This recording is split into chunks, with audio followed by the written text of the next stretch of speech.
Welcome to my very first video.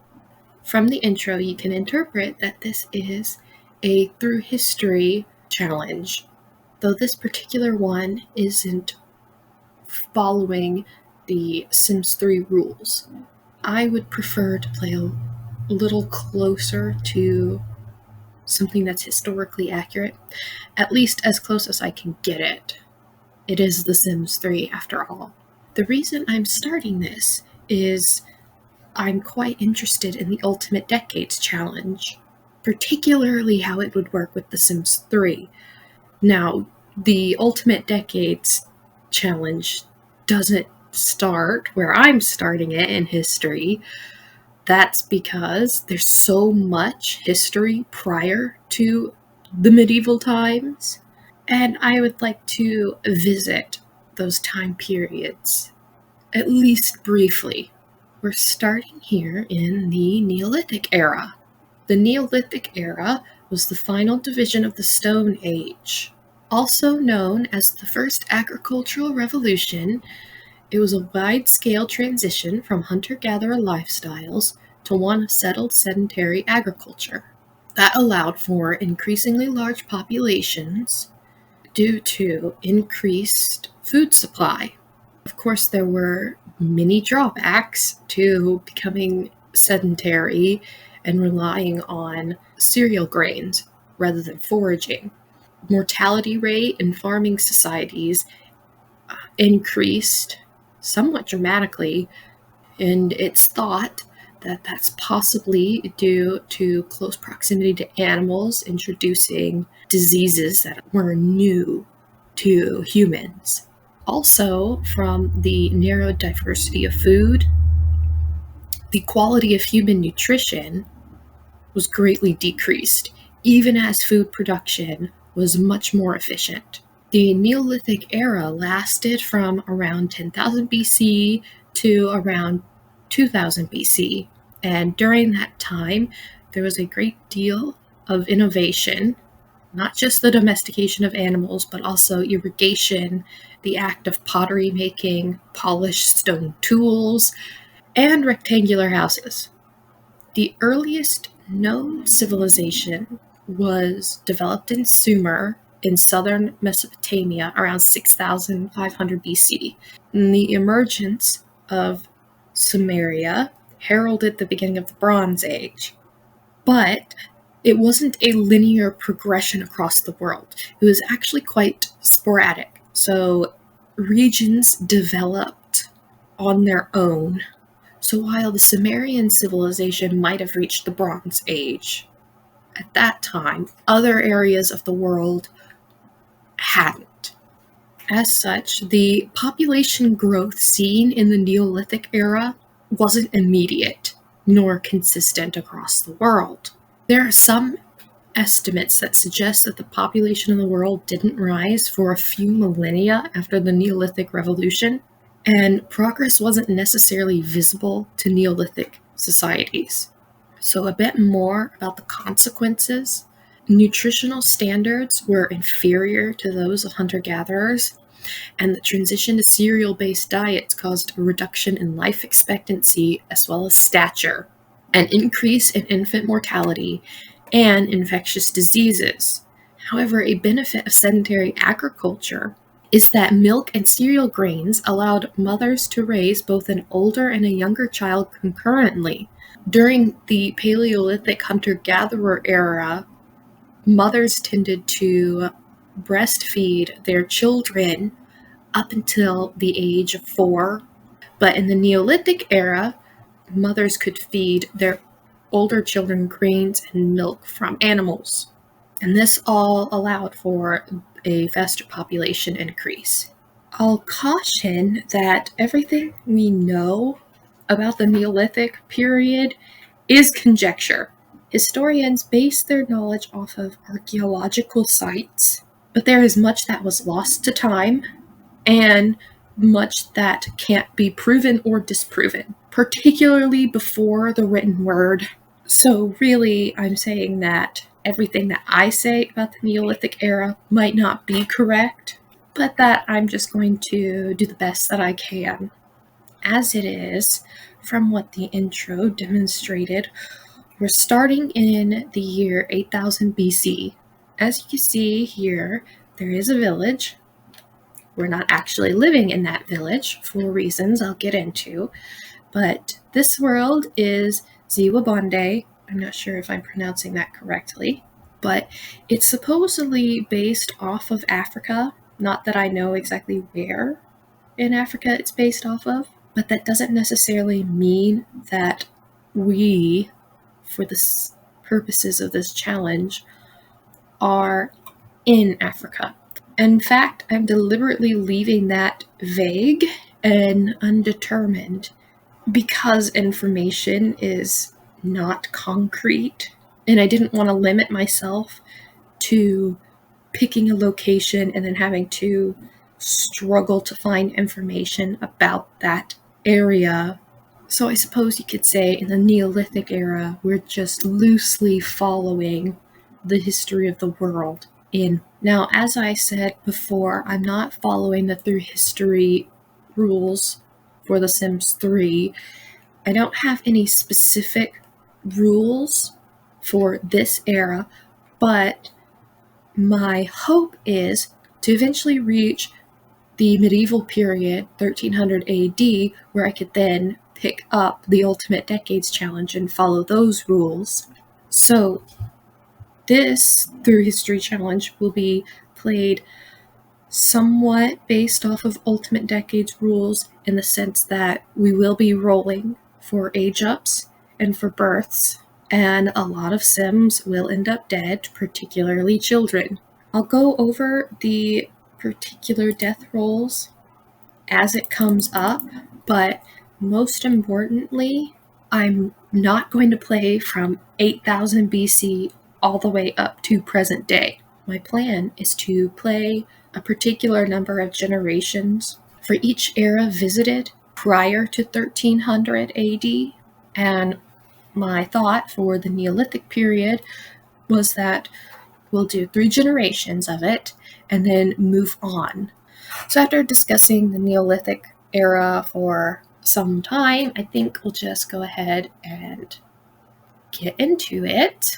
Oh, yes, and just a fair warning, this world is particularly laggy compared to some of the others. I imagine that's from how big it is, as it is a pretty big world. I don't mind the lag. I can put up with it. The Sims 3 is laggy in general, and I do play with a large amount of mods and custom content. But anyways, this is Silili Sunray.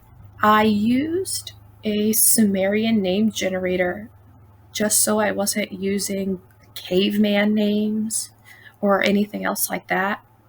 So some of the names might be a little strange and I might not be able to accurately pronounce them, but it's only 3 generations anyway, so it's hopefully not that big of a problem. As for her family name, I just made them up, so you could think of her as being from the Sunray clan or something like that. So Silili is a gatherer, a natural cook, family-oriented, a green thumb, and an angler. She's currently at the very beginning of her age range, which I have set the young adult age to begin at 21 and end at 35 before they become a full adult. I didn't make her alone. She does have a family. She has a father. Her mother is dead.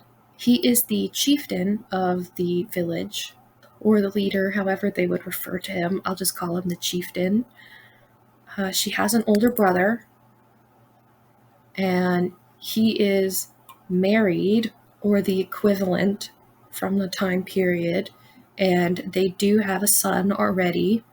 She also has 2 younger sisters. They're both teenagers right now and quite young teenagers. But as you can see, she doesn't live with her family. She does still have a pretty good relationship with them. That's just but she isn't living with them, and the reason for that has to do with the intro and the other person. This is Lurian. I gave him the name Silver Eyes because his eyes are silver and glowing, because he is in fact a vampire. He wasn't bitten and turned that way. He was made through a scientific serum. And as the intro suggested, he is from Atlantis. Since Atlantis is most likely a fictitious city that sank around 9600 BC, I've taken some liberties. So in my world, Atlanteans, they do exist, and they have blue skin, pointed ears. Atlantis was a technologically advanced society, at least in my world here, and it was also rather corrupt, or it was rather flawed. They were seeking the secrets to eternal life, and part of that led to the experiment, which resulted in Lurian being transformed into an immortal vampire. He is immortal, so his age doesn't particularly matter, but him being a vampire is the reason that these two are living off on their own across the river from the village. They only have this tiny campsite and currently basically nothing in resources. But when Silili found the stone box that Lurian was contained in, and when she freed him from that box, she brought him to the village, but her father found him very suspicious based off of his appearance. And compared to the villagers, he does look quite suspicious. So her father said he needs to leave the village, but Silili was of the mind that Lurian wouldn't last too long out on his own, that he had no sense of survival, which she is right. He has never had to survive on his own, and now he has to figure out how to survive as a vampire, and he doesn't exactly have the personality for survival like Silili does. In fact, he's a brooding loner who is grumpy, clumsy, and sure, he might be particularly smart, but that's really not going to help him much. Anyways, it was his lack of survival skills and Silili's pity that had her deciding that she would just take him across the river, set up a camp here, and then they'd figure it out as they go. And part of that is going to be the planting of crops. Now, she doesn't have any seeds right now, and I'm not exactly sure where the seed spawners are in this world. Plus, I went out of my way to figure out what was likely grown in this time period and likely wasn't. So that's why I haven't reset their funds. I plan to set this to 0. But after she goes and gets some seeds, I'm of the mind that since she's the daughter of... Hang on. I'm of the mind that since she's the daughter of the chieftain, she would have access to seeds before having come here and would have brought her own, knowing that she would need them for survival. And while I'm sending her there, there's another thing I need. The lag. There's another thing I need to do, which is to... Nope, not that. We'll do that in a second. Cancel the newspaper, which I already know is on its way. Why did you...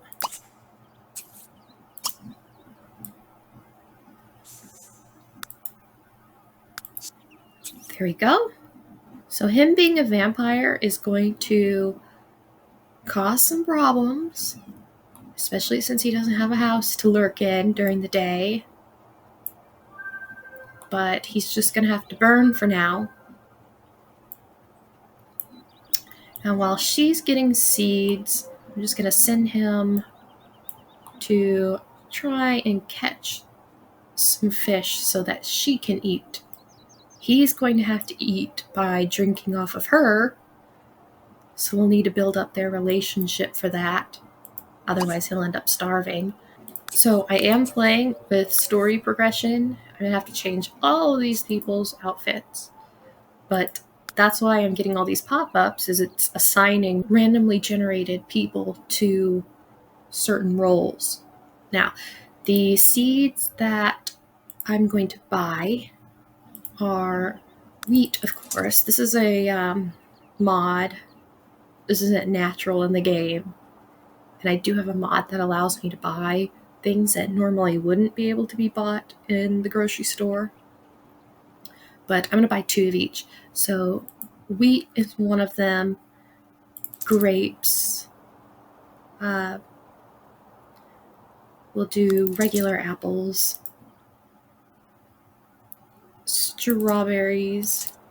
And raspberries. I checked most of these to see whenabouts they were cultivated, and it seemed to have been later than 8000 BC. So as she's traveling back home and he's fishing... Oh, error trap. Already found some errors. We could talk a little bit more about Atlantis and how he ended up here, because as the intro suggested, Atlantis likely sunk, if it existed, around 9600 BC. Yeah. Good job. That was the estimation given by Plato, who had heard the legend of Atlantis from some Egyptian priests. But we are in 8000 BC, so what happened to Lurian between when Atlantis sunk and his box reaching the shores of the river near Silili's village? Well, basically nothing. He was just in the box, floating around in the ocean, until it finally reached somewhere that someone could open it up and let him out. She is home. So let's go ahead and start planting. Who are you and what are you doing here? A tourist. Okay, whatever. Just ignore him. So, anyways, since Lurian is not just immortal when it comes to aging, but I imagine since he's a vampire, he also has kind of like advanced healing capabilities, I guess you could say. I'm of the mind that he just slept in that box for nearly 2,000 years, didn't age, didn't starve. It was just kind of a stasis. Oh, he's about to get to sun exposed.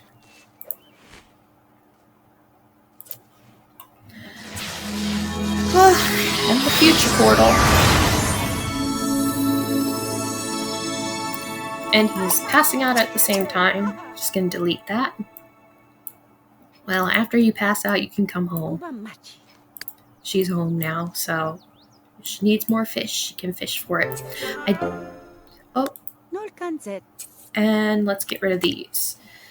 Not gonna let you keep them as you didn't harvest them or forage them. I do have a few mods to make gameplay like this a little more believable or realistic. This is one of them. It's the one with nature mod. So that's what's letting her daydream right now. Another mod I have, which isn't important right now, but I figured I'd just put it for when they actually have a house, is the functioning well mod, and I have some extra wells. This lets them collect water and use it for sinks and bathtubs and such. Another mod I have is that they can't light fires without firewood, and you collect firewood from these trees here, which spawn with these markers. I don't particularly like this style of tree for this world, but that's the tree that comes with this mod, which I believe is the woodcutter mod by Annie. You contemplate surroundings. Go cut down this tree so we could see the mod. In fact, since you're the one who needs to actually eat food, you cut down this tree.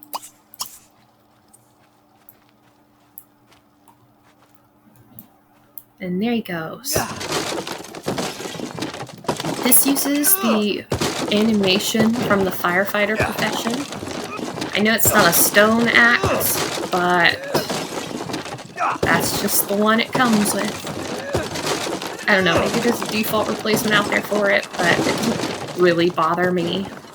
I could think of it as like a really red stone. And then when the tree is cut down, it leaves behind firewood. And you can pick it all up because you actually need cooked food. My thoughts are that, oh, I forgot to reset the funds. Let's go ahead and do that really quickly. Oops. Yeah. So, for money in the future, I'm of the mind that we will sell wood as if we're using that wood to build things. So when they finally get a shelter, it'll be from selling the cut wood. As for the produce, I'll probably... It depends on how much we're producing, whether we sell that or keep it to eat. Right now, they're more focused on being self-sufficient. Oh, good, good. Build up your relationship. Oh, even better. Did you just confess to being a vampire?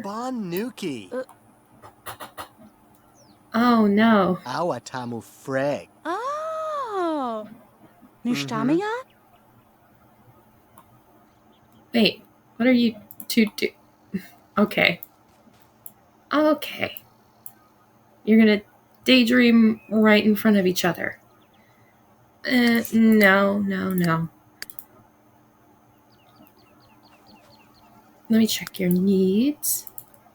Yeah, he's thirsty, so actually what you're going to do is just talk to her. There is a mod out there that removes relationship requirements to have successfully drunk off of someone or to successfully drink off of someone. But I think it's actually more realistic that he would have to be kind of close with her first. Or it's not realistic so much as I think he would be more inclined to befriend her first and just bite her and drink off of her. Since he spent so long sleeping, he isn't too aware of how to be a vampire. He hasn't had time to really get used to his status. He wasn't always a vampire. He was kind of forced into the program that turned him into what he is now. How hungry are you? Getting there.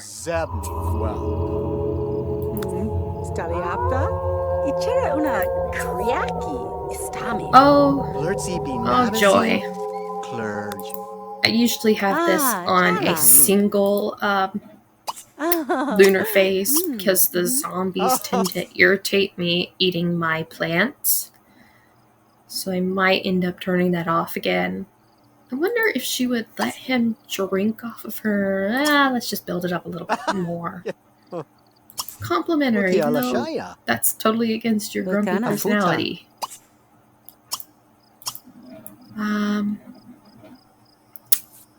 Let's see what gossip she has. Tell me about the village. Oops. Oh. And there's the full moon glow. Let's talk about gardening again. Wait, he's the one who gave the gossip. How did you even know that? Oh, I think we could try it now. Oh, good. It's working. Oh, this kind of seems a little awkward to be spying on. Okay, when you're done, oh no. When you're done with that, you can come and light this fire.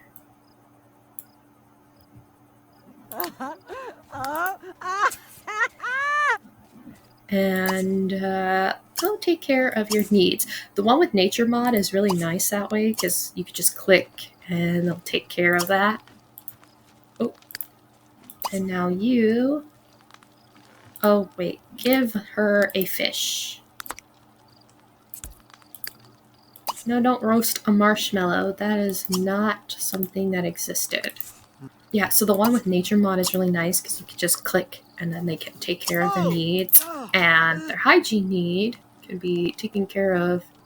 Can I get to the river from here? In the river, you can sponge bathe in it. Go do your business. And then you can go to sleep. And I think we'll pick this back up in the morning when the lighting is a little easier to see. Alright, it's 5 in the morning. There's still that full moon glow. I went ahead and turned off the full moon. The zombies were annoying me in the night. Right now, Lily is watering the crops. We'll just pretend that's a bucket. Lurian's fishing again, though he's getting pretty hungry again. No, you don't have that. So when she's done here, I'll probably have him come back and see if she'll let him drink off of her again. And he's too hungry to fish, so far, skill building, she's doing better, but I kind of figured, I'll promise that, but I'm not sure how long it's going to be until you have like an actual stove. One thing with the planting, I know in Ultimate Decades, there's supposed to be like planting seasons for certain crops and such, and that's supposed to be based off of reality. But for the sake of this time period right now, I'm not going to follow something like that.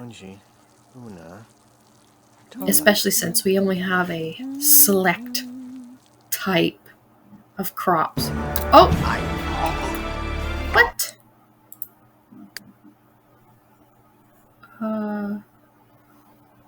Hang on.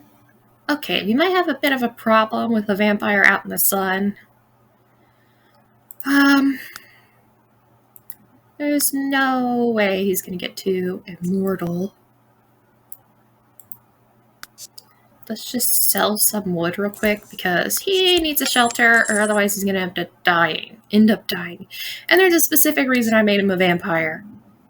And I'm not gonna let him die. Ever. Alright. So after that disaster, I've changed a few things about what I'm going to do with Lurian and his vampire status. I don't normally play with vampires when they don't have the immortal reward because I want them to just basically go out in the sun whenever I decide I want them to. And there's also the issue of how she can't give him more blood when she's weakened. So he had been getting pretty hungry and the sun was making it worse and she couldn't feed him. So there are some possibilities of him trying to drink off of the other villagers, but I don't think that would be received well by them. Or I could do what I didn't want to do, which was bring in the whole plasma fruit thing. Oh yeah. There's another possibility that I had forgotten. I have a hunt and gather mod, and supposedly when you're hunting for meat, vampires can get plasma from it. I haven't tested this. Oops. So I'm not actually sure how that works. Oh, you didn't even try. Oh, no deer in sight. Well, why did it give me the option? Go find a raccoon and eat it. And then, get a large bird. What are you doing? Sponge bathing in the river. Oh, you better not be naked. Okay, good, she's not. Oh, we'll watch what Lurian is up to. And I saw that bills guy giving us bills that we can't pay for. A pity we can't turn those off without a lifetime reward. We'll think of the bills as the chieftain demanding compensation for living near the village, even though we're not in the village. Where's this raccoon? You ran all the way here and said, oh, there's no raccoon? Then why'd you run all the way over here? Oh, look, here's a bird. Hurry! Eat the bird! Oh, it bit you. And it flew away and you got nothing. Good job. And I just built you a little shack to hide in, which is going to waste. Oh, you came all the way over to this footbridge. Oh, look, someone dressed in weird clothes. It must be a foreigner. Are you a tattoo artist? You are a tattoo artist. Well, I don't know where you're going. Oh, who are you? Why is no one... Oh, there was someone!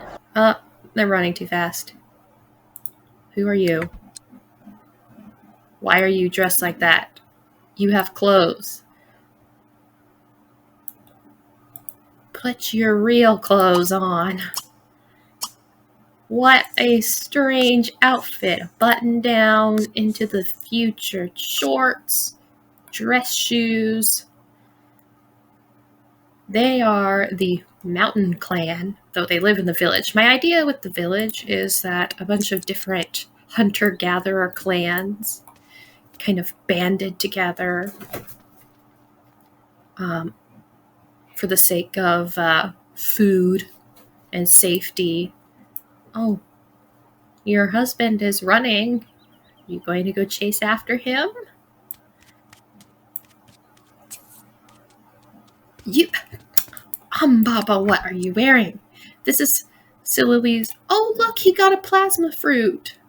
Okay, finish hunting and then one more just in case. Or actually, you only have 2 hours. Never mind, go home. You have a plasma fruit. That'll last you one meal. Let's put your clothes on before I play again. You run off. This is Silily's father running off in his little furs.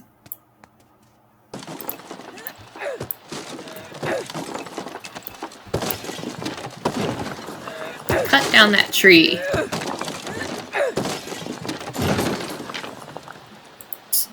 Oh, good. Sometimes it'll only give you one. And that's always disappointing. No. I disabled full moons because zombies. It'll be easier when they have, like, an actual house. Eat it. Are you in your little... Why are you not in your shack, and where did your sun issue go? Now, obviously, we know that these two are the founders of this playthrough, but they don't know that. Talk about cooking. Sure, you've never cooked anything in your life, but tell her all about cooking. We'll do it in the shack. Yeah, so as I was saying,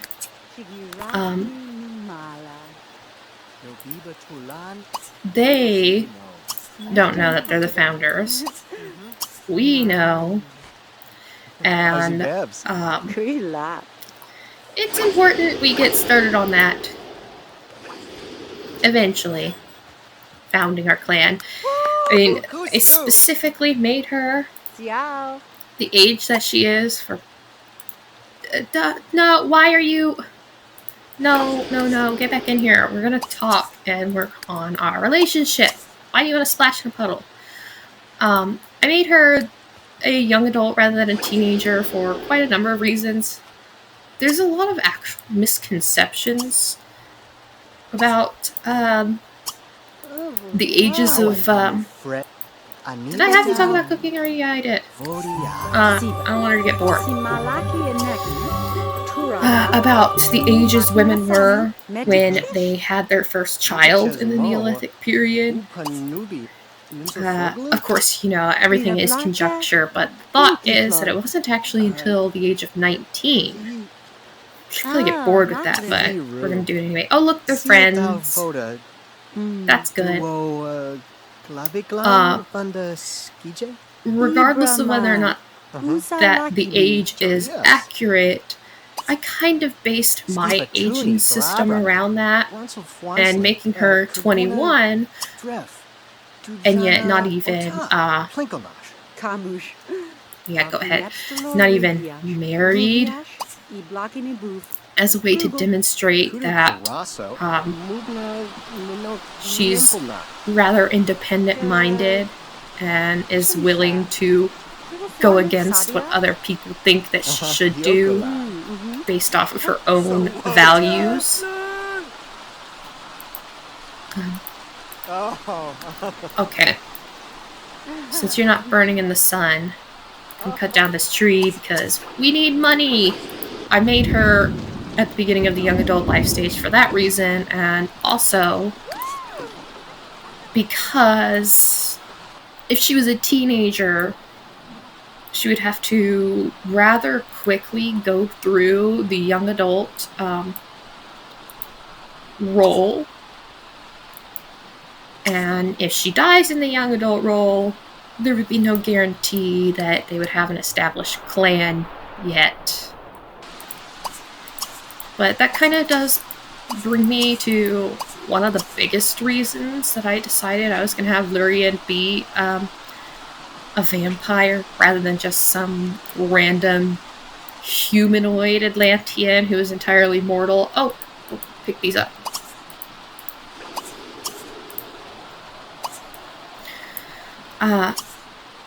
Because he's not going to age, so he won't go through any roles, and since I'm of the mind that he would have an advanced state of healing if some event pops up in the future, I will leave him immune from it. He's immune from basically everything, and that's because I tend to get pretty attached to my Sims. So at least one will make it through everything.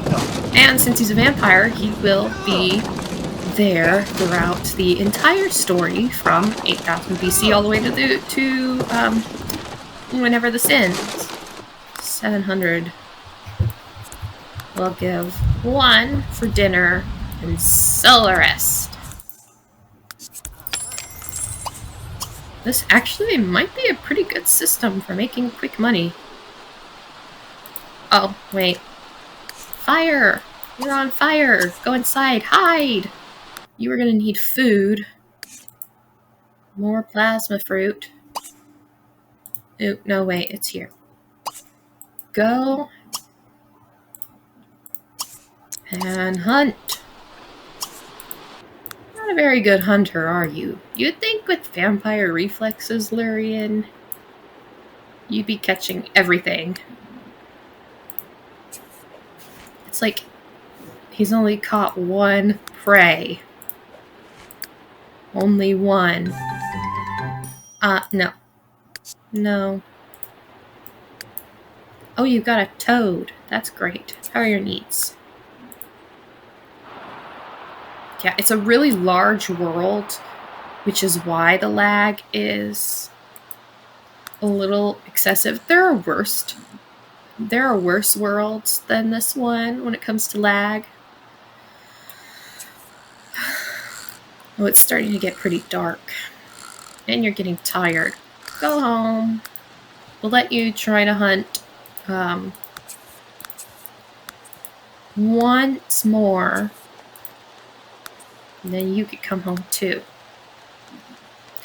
And I decided on this one because it has that tribal aesthetic that I was looking for. Go do your business. And then light the fire in the rain, because that's very realistic. Oh, 2 plasma fruit. Good job, but come home. And you failed on that last one. Roast your toad. That sounds delicious. Alright, since it's getting particularly dark and they're just going to go to sleep here soon, we'll pick back up again in the morning.